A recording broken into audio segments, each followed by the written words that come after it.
2 के portion number 2 पर थे, तो हमने एक थ्योरम प्रीवियस लेक्चर में हमने पहला थ्योरम जो लीनियर कॉम्बिनेशन पर मुश्तमिल था हमने वो प्रूव कर दिया था। तो स्टूडेंट्स अब हम सेकंड थ्योरम पर आते हैं। तो इस थ्योरम ये कंप्लीटनेस के लिए है। कंप्लीटनेस के लिए कैसे? वो कहते हैं कि अगर कोई भी हमें स्पेस दी जाए, नॉर्म्ड हो और उसकी कोई सब स्पेस हो जो कि फाइनाइट डायमेंशनल सब स्पेस है, तो स्टूडेंट्स वो finite dimensional subspace of that space is complete always. Students, every finite dimensional subspace Y of a norm space X is complete. In particular students हम यूँ लिख सकते हैं कि every finite dimensional norm space is complete. तो students हम आते हैं इसके प्रूफ पे।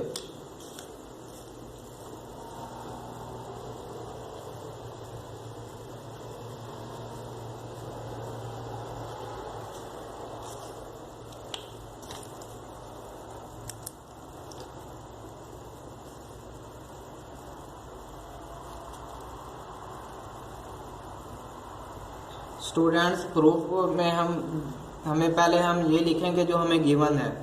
गिवन हमें क्या है? गिवन हमें है कि x एक नॉर्म स्पेस है, x इज अ नॉर्म्ड स्पेस, और y इसकी फाइनाइट डायमेंशनल सब स्पेस है। y इज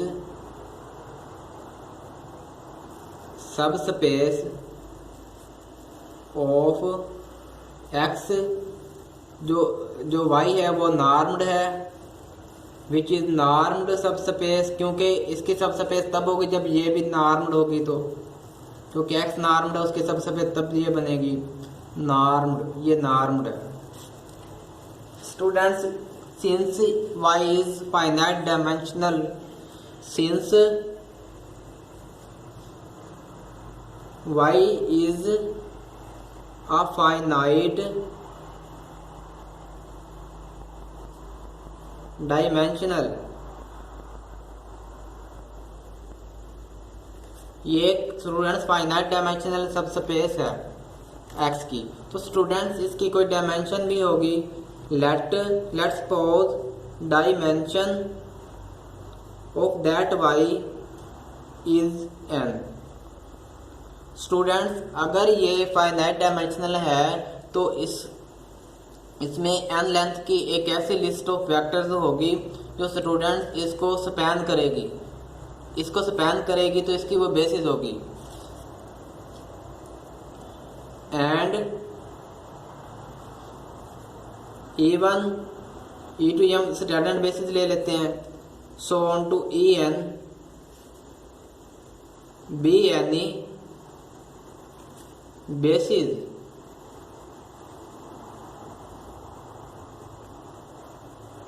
बेसिस किसकी है स्टूडेंट्स? ये इसी y की है। तो स्टूडेंट्स अब हमें ये तो गिवन था स्टेटमेंट में।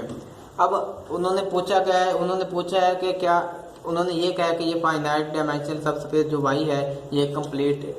स्टूडेंट्स कोई भी सब स्पेस हो उसको या स्पेस हो उसको कंप्लीट करने के लिए ये ज़रूरी होता है कि उसमें से जितने भी काशी सीक्वेंसेस उठाए जाएं वो किसी पॉइंट को कन्वर्ज कर जाएं, वो कन्वर्जेंट बन जाएं, तो वो फिर क्या कहलाती है? वो एक कंप्लीट स्पेस कहलाती है। तो स्टूडेंट्स इसको कंप्लीट करने के लिए हम ऐसे करेंगे, हम इससे कोई काशी सीक्वेंस आर्बिट्ररी तौर पर उठाएंगे। लेट ym बी आ या फिर be any Kashi sequence in space 5। Students आप ये देखें कि ये अगर फाइनाइट डायमेंशनल है तो इसकी ये बेसिस है। स्टूडेंट्स इस y का जो भी स्मॉल y जो भी इसके होंगे एलिमेंट्स होंगे वो इन वेक्टर्स के लीनियर कॉम्बिनेशन में लिखे जा सकते हैं। तो स्टूडेंट्स अगर ये इसका एलिमेंट है, अगर ये इसकी सीक्वेंस है, तो स्टूडेंट्स ये क्यों लिखे जा सकते? ये भी linear combination of these vectors लिखे जा सकते हैं। इसको भी लिख सकते हैं सीक्वेंस को भी। तो सीक्वेंस को हम किस तरह लिखेंगे, ये हो गया alpha 1 E1 plus alpha 2 E2 plus plus and so on to plus alpha NEN।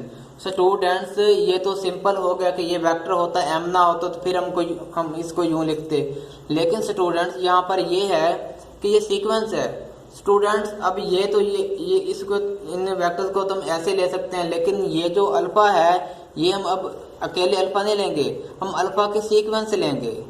ये m का मतलब है m1 से लेकर इन्फिनिटी तक है, ये एक सीक्वेंस बन जाएगी, ये भी सीक्वेंस है। और ये अल्फा n जो इंडेक्स ऊपर m है, ये अल्फा n की सीक्वेंस है। तो मैं आपको वैसे दिखा देता हूँ, आपने वो चीज़ लिखनी नहीं, वैसे मैं आपको बता देता हूँ कि ये है क्या चीज़। तो अल्फा 1m जो है स्टूडेंट्स, ये एक सीक्वेंस है, इसको यूँ लिखा जा सकता है। ये इंडेक्स m को इस्तेमाल करके हम ये करते हैं कि अल्फा, ये तो 1 वैसे आएगा, m की जगह 1 आएगा, फिर क्या हो गया m की जगह 2 आएगा, सो ऑन टू ये क्या होगा, ये इन्फिनिटी तक जाएगा। स्टूडेंट्स इनफाइनाइट मैनी टर्म्स होगी, ये एक सीक्वेंस है जो यूँ लिखी गई है। अब ये है कि ये तो फिक्स 1 के लिए, ये भी फिक्स 2 के लिए, ये फिक्स n के लिए। हम ऐसे करते हैं, यहाँ पर j कर लेते हैं कि किसी भी फिक्स j के लिए हमें नहीं पता कि कौन सा j है, यहाँ से कौन सा नंबर है, तो हर एक अल्फा के लिए एक सीक्वेंस है, ये भी सीक्वेंस है, ये भी सीक्वेंस है, ये भी सीक्वेंस है। तो ये मैंने वैसे आपको क्या है कि बताने के लिए लिखा है, वैसे आपने लिखना वगैरह नहीं ये चीज़। स्टूडेंट्स अब हमें पता है कि ये अगर काशी सीक्वेंस है तो काशी सीक्वेंस की अब इस पर हम डेफिनेशन अप्लाई करेंगे। Since Ym is a Cauchy sequence, so by definition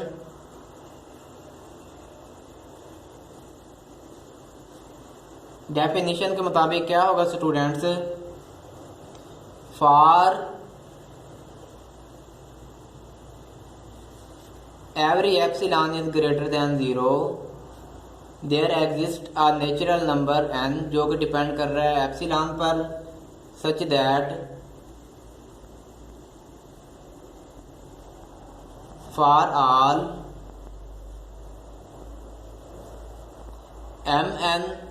mr greater than capital N, we have norm of ym minus yr is less than that epsilon। Students Kashi जो sequence है उसकी क्या डेफिनेशन है कि एक ख़ास हद के बाद कि कैपिटल N कोई हमारे पास कोई भी इसकी टर्म होगी, उस टर्म के बाद जितनी भी इसकी टर्में होंगी उनके दरमियान जो डिफरेंस होगा वो किसी ख़ास नंबर, बहुत स्मॉल नंबर से कम होगा। ये दो टर्म्स हैं इस काशी सीक्वेंस की। तो स्टूडेंट्स वो क्या होगा, ये लेस देन एप्सिलॉन होगा। वो कब एप्सिलॉन होगा कि तब एप्सिलॉन होगा कि ये कंडीशन हमारे पास है। तो वो स्टूडेंट्स वो ये है कि फॉर ऑल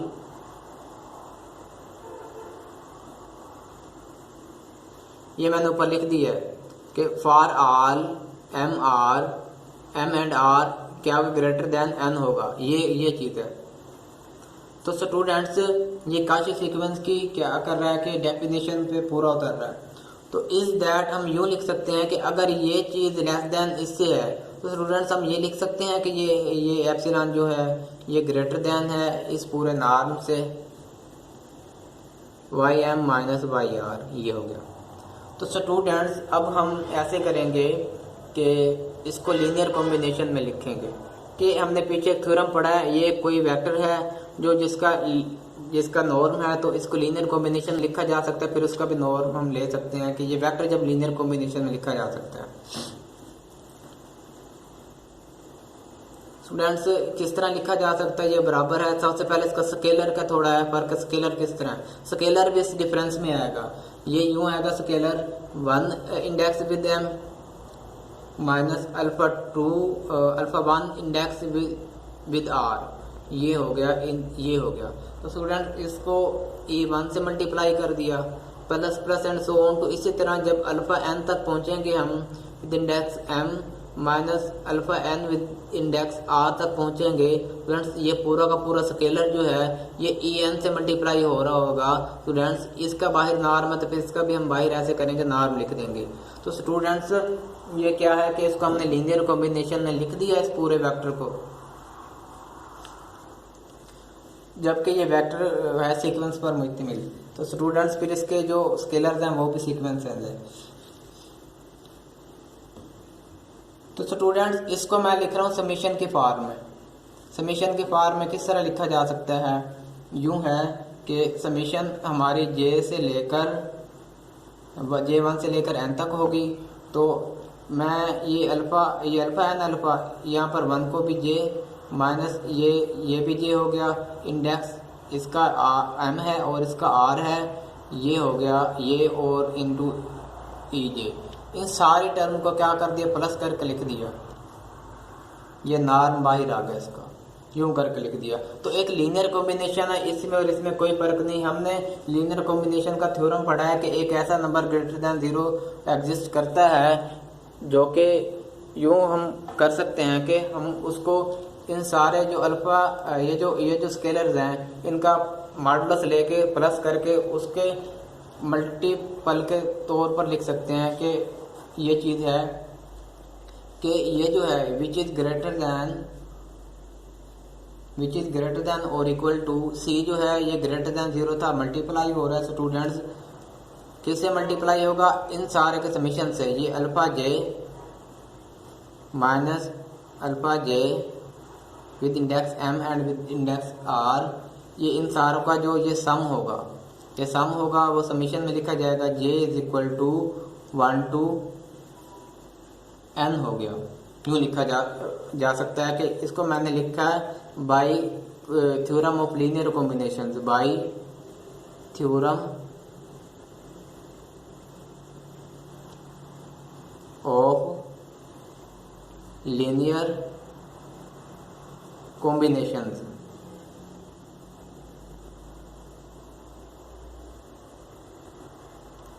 ये चीज़ है, ये स्टूडेंट्स ये चीज़ थी।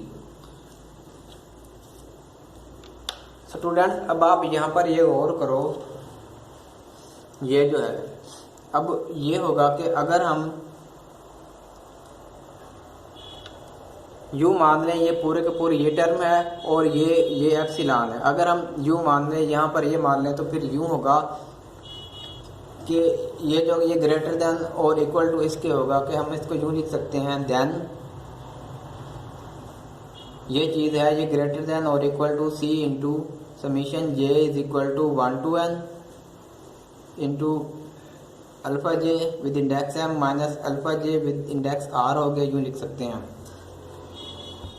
तो स्टूडेंट्स फिर हम क्या लिख सकते हैं, मैं इसको इधर लिख रहा हूँ यूँ करके,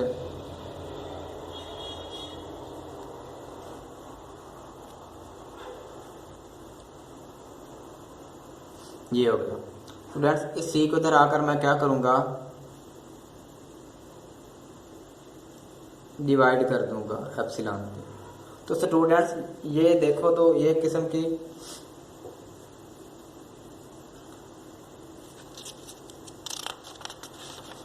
इसकी जितनी भी टर्म है सारे इसी शक्ल में आएंगे ये वाले। तो स्टूडेंट्स हम यहाँ पर कहते हैं कि फॉर फिक्स जे, कोई हम जे फिक्स कर लें, ये का मतलब क्या है, ये तो सारे ये है ना टर्म, इसमें से कोई भी एक टर्म 1 ले लें चाहे 3 ले लीजिए, उसके मुताबिक जो एक टर्म होगी जहाँ पर हम जे को फिक्स करेंगे। For fix J,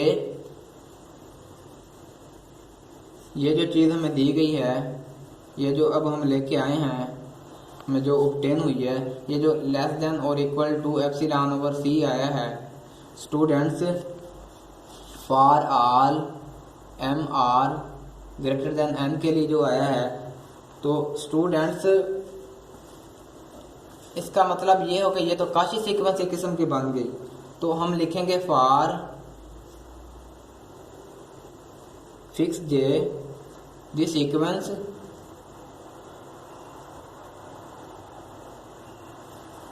of scalar, ये स्केलर के सीक्वेंस है, ऑफ सीक्वेंस के स्केलर के दो टर्म के दरमियान ये डिफरेंस है of scalars alpha J M, कोई स्केलर की ये सीक्वेंस थी जिनके दो क्या है कि टर्म के दरमियान डिफरेंस है जो कि less than equal to epsilon आ रहा है for all M are greater than N, behaves as a Cauchy sequence के काशी सीक्वेंस की तरह ये तो बिहेव कर रहा है, चाहे ये Kashi sequence of real numbers है और चाहे ये Kashi sequence of complex numbers है।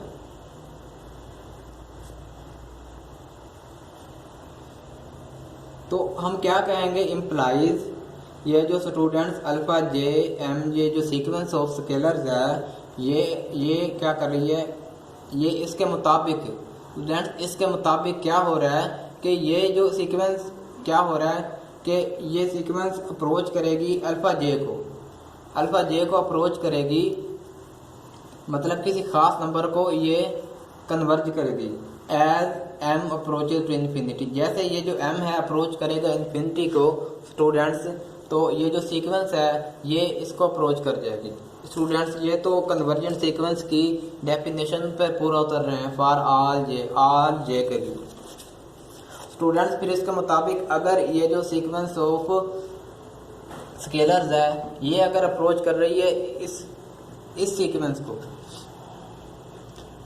ये अगर इसको ये पूरी सीक्वेंस अगर इस नंबर को अप्रोच कर रही है फ्रेंड्स, फिर हम क्या कहेंगे, फिर इसका मतलब ये हुआ कि ये जो वाई एम जो इसके लीनियर कॉम्बिनेशन में लिखी गई है जो कि अल्फा 1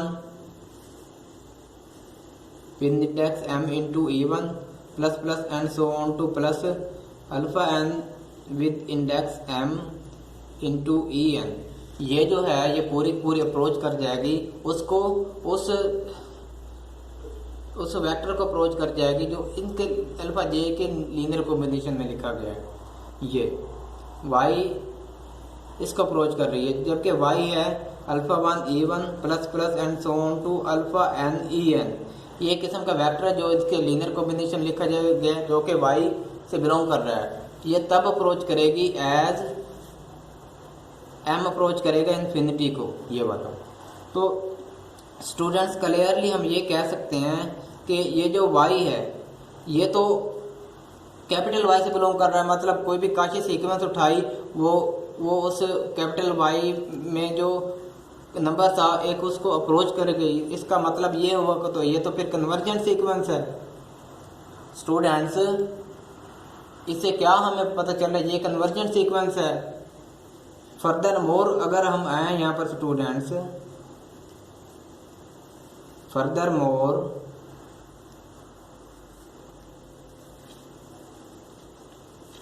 अगर ये इसको कर रही है तो इसको हम यूं लिख सकते हैं कि ये कन्वर्जेंट सीक्वेंस है, तो इसके ये सीक्वेंस यूं लिख सकते हैं कि इसके सीक्वेंस और इसका डिफरेंस जो इस नंबर का डिफरेंस जो होगा ये जो होगा स्टूडेंट्स, क्या ये लेस देन और equal to epsilon, less than epsilon होगा? हाँ स्टूडेंट्स ये होगा। स्टूडेंट्स इसको हम यूं लिख रहे हैं कि समीशन इसका लीनियर कॉम्बिनेशन लिख रहे हैं और उसको मैं समीशन में लिख रहा हूँ लीनियर कॉम्बिनेशन को भी, j is equal to 1 to n alpha J with index m minus alpha J, ये ख़ास नंबर है जिसको ये क्या कर कन्वर्ज कर रही है स्टूडेंट्स। ये हो गया ई जे, ये सारा लीनियर कॉम्बिनेशन समीशन में आ गया स्टूडेंट्स। ये लीनियर कॉम्बिनेशन हम ये लिख सकते हैं मोड की नॉर्मल प्रॉपर्टी के तहत इस लेस देन और equal to j is equal to 1 to n आ गया ये वाला, और ये मोड में आ जाएगा स्टूडेंट्स। ये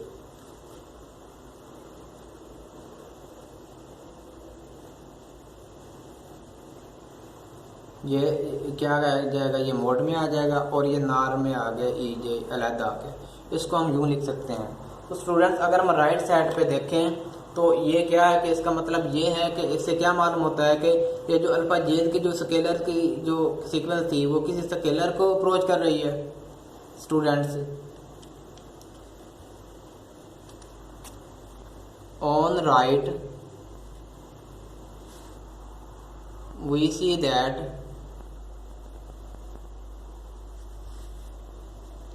अल्फा जे जो सीक्वेंस ऑफ स्केलर्स है स्टूडेंट्स वो अप्रोच कर रही है इस अल्फा जे को। स्टूडेंट्स अगर ये अल्फा जे को अप्रोच कर रही है तो इसका मतलब ये है कि इनके दरमियान डिफरेंस बहुत कम होता जा रहा है। फ्रेंड्स अगर इनके दरमियान में डिफरेंस कम हो रहा है इसका मतलब ये क्या है कि अगर तो फिर इसके ये तो जीरो को अप्रोच कर जाएगी। क्यों कि ये तो इससे बड़ा था कि जिसके दरमियान डिस्टेंस बहुत कम होता जा रहा है। स्टूडेंट्स फिर इसके दरमियान क्या होगा इन दरमियान ये तो स्टूडेंट्स जीरो को अप्रोच कर रही है। फिर hence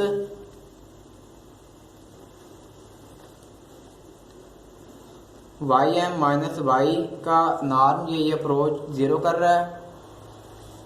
that is Y M approaches to Y कि ये वाई जो जब एम को अप्रोच करेगा फिर ये जो इसका जो नॉर्म होगा वो फिर जीरो को अप्रोच कर जाएगा। जिस तरह डिस्टेंस कम होता जाएगा तो ऐसा होगा कि ये अप्रोच जब करता जाएगा डिस्टेंस ये कम होता जाएगा तो जीरो का करीब आता जाएगा। तो जीरो का वेक्टर क्या होता है नल होता है, ये जीरो को अप्रोच करता जाएगा। This shows that YM is convergent क्योंकि ये कन्वर्ज कर रही है यहाँ पर YM जब कन्वर्ज कर गई Y को जो कि Y में कैपिटल Y में कहीं कोई पॉइंट है ये सीक्वेंस अगर काशी थी उसको कन्वर्ज कर गई इसका मतलब ये भी है कि कन्वर्जेंट सीक्वेंस है। Since YM was an arbitrary ये एक आर्बिट्रारी तौर पर हमने कोई सीक्वेंस उठाई थी। इसका मतलब ये हुआ कि इसकी फिर कोई भी इस कैपिटल वाई की जो कोई भी इस तरह के कोई सीक्वेंसेस काशी होंगी स्टूडेंट्स वो भी कन्वर्जेंट्स होंगी। ये आर्बिट्रारी काशी सीक्वेंस थी।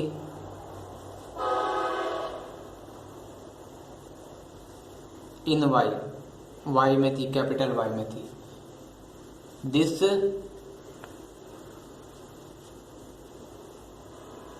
प्रूव दैट जिसने ये प्रूव कर दिया y इज कंप्लीट।